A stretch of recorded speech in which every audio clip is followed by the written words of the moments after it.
Good morning, folks. Welcome back inside the tiny house. Pardon my voice. It is allergy season here in Georgia, or I should say we're starting allergy season. Of course, the dust, I'm sure, from the drywall and the paint and so on and so forth probably hasn't helped me in any way, shape, or form. So bear with me on the voice for right now. But like I said, we're back inside the tiny house. I'm going to show you around and give you sort of a brief overview of what is going on, and then we're going to start moving in for me to finish painting the video. So as mentioned, the drywall obviously is 100% complete, and we are now in the painting process. So I've got a lot of the cut-in complete. We've even got some of the walls rolled, and I sprayed the ceiling. So a couple spots I got to get touched up on the ceiling where we accidentally hit it with a roller while we were painting. So I'll get that done. But as you can see, everything is all done on the drywall and the paint. So now it's time, I guess, for you to watch me finish up the painting, and then once the painting is completed, then we will dive into getting the cabinets installed, getting the flooring installed, and then going into getting the trim completed. The electrician will be here tomorrow to install all the electrical.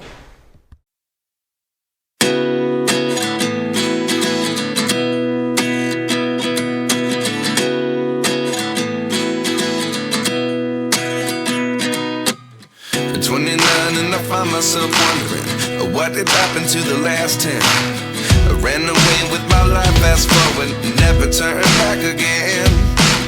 It's kind of funny that the more we pass time, the more we need to set them rewind. And 19 was the year I had to leave you, but now I'm seeing all the signs. Is this really happening? I can't believe it's true. I'm just as surprised as you. Is this really happening? I can't be too sure, but one day I'll be yours again.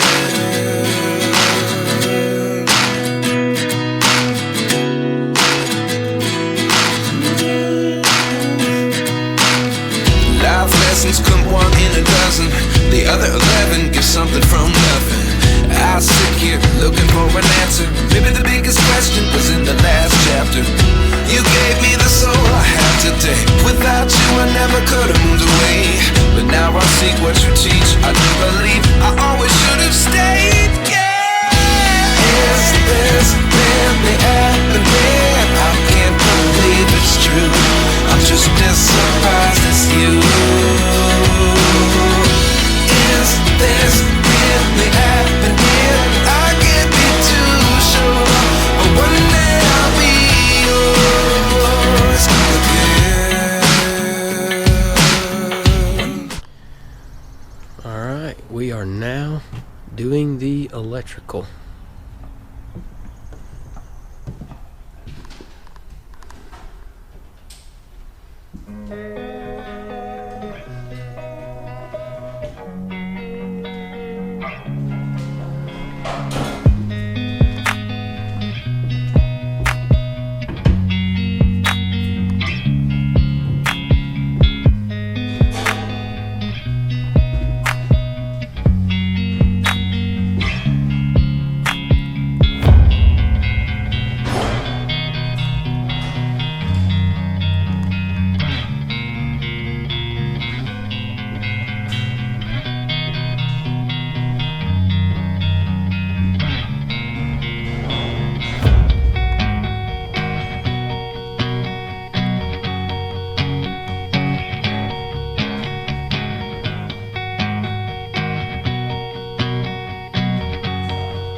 currently on the outside.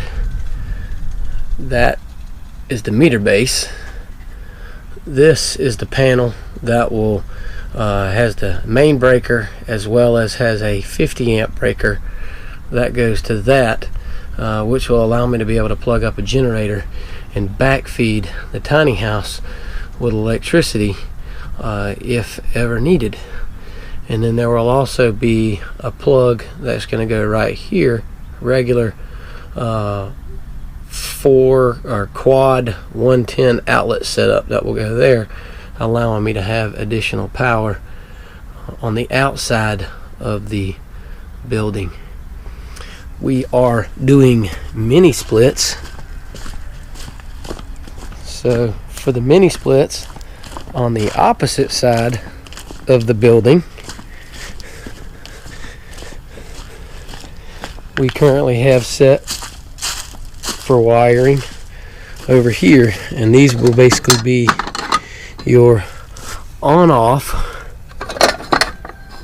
pulls for the mini splits themselves.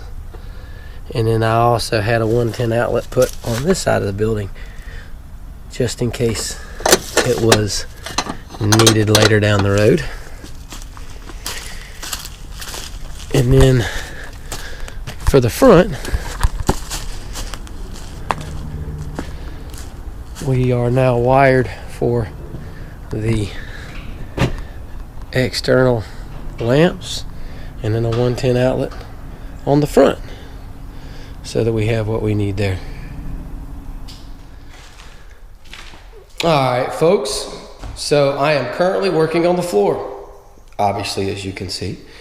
The electricians were here yesterday to work on several things, and there's only a couple more things that they have left to do. We got to get this ceiling fan installed here. In here I've got a switch and a light that's going to go. We've got smoke detectors here, the doorbell here, and then they're going to label up the panel there. So they'll be back tomorrow, and they'll probably take a couple hours and get most all that stuff buttoned up, and then the electrician will be completed on his side with everything. And then I should be able to fire up my generator and make sure everything's working.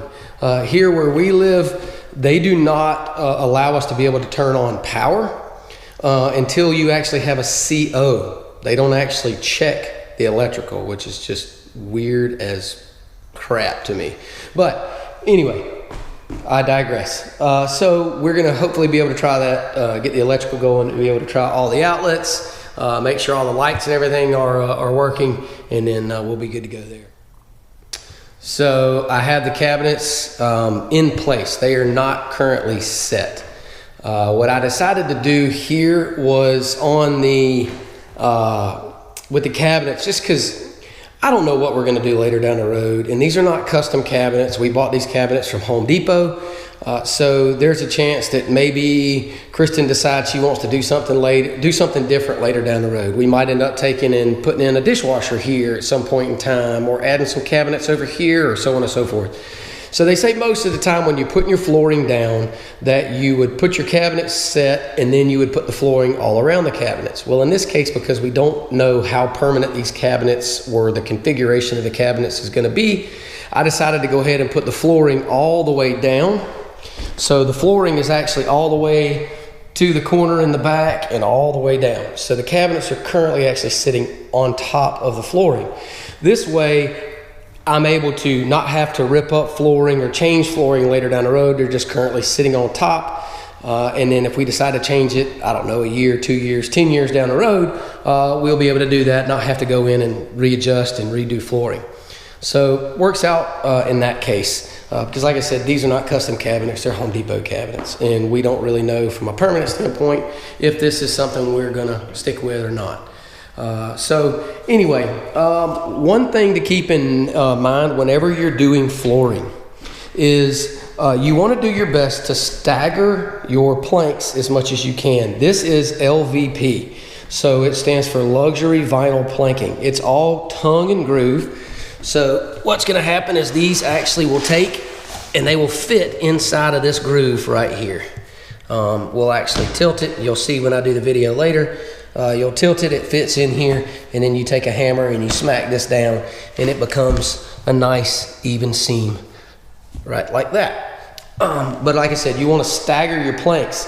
So what I did is I started at the very back corner back there, and I put a full plank and went all the way down with a full plank. You get all the way down here to the end with a full plank, and then there's a smaller plank here, so I have to actually take and cut that. So what I did was the piece that I cut off the end of here, I took it all the way back down here to the other end and placed it on the next row.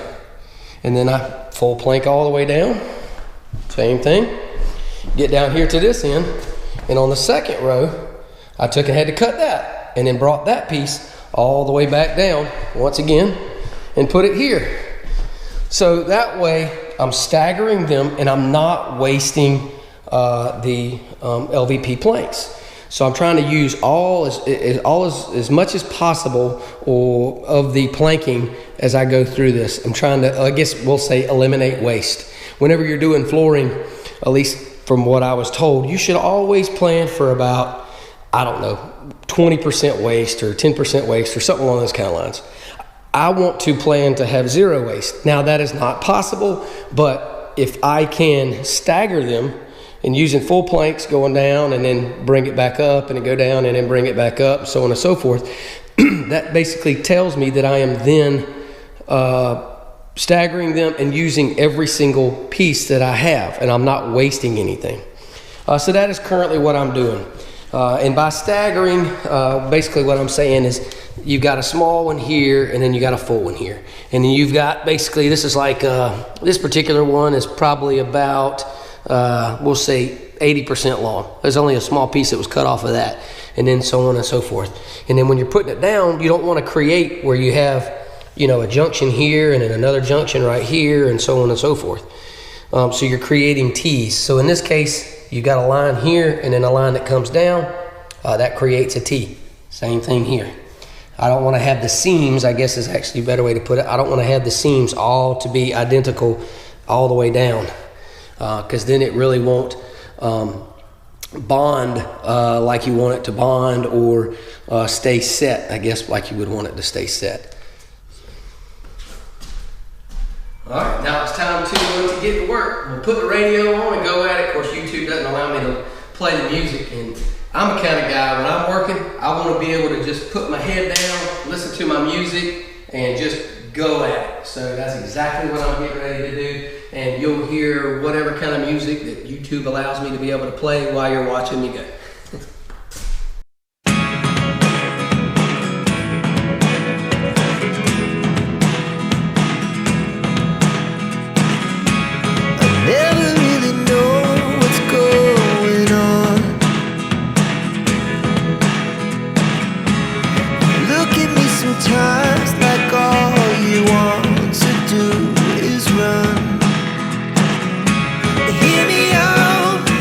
Hear me out,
Something else that I would say is really easy when it comes to doing flooring. Not that flooring is easy, but something else to do is, that way you don't have to measure every time. I don't have to take a tape measure and measure and so on and so forth. All I do is if I'm gonna take this plank and I'm gonna stick it down in there and have it set, if the other end only needs to be a certain amount, I take the plank and I flip it and I set it up against the wall.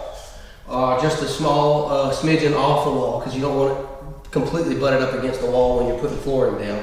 You want it to be able to have a little bit of the ability to flex over time to a certain degree due to heat, hot and cold, and temperature changes. But the one thing I did is I flip it and then I set it down basically in the spot, and then right where it ends, I mark it on the bottom side so I see where it's at. And then I've got a LVP tile cutter, and I just take it, I flip it over in that, and I cut it, and it perfectly works out great, and I'm able to slide it right in and move on to the next one. So I don't have to go use like a miter saw every time to get it cut, or tape measures and so on. So it makes it a lot smoother as I go through the process.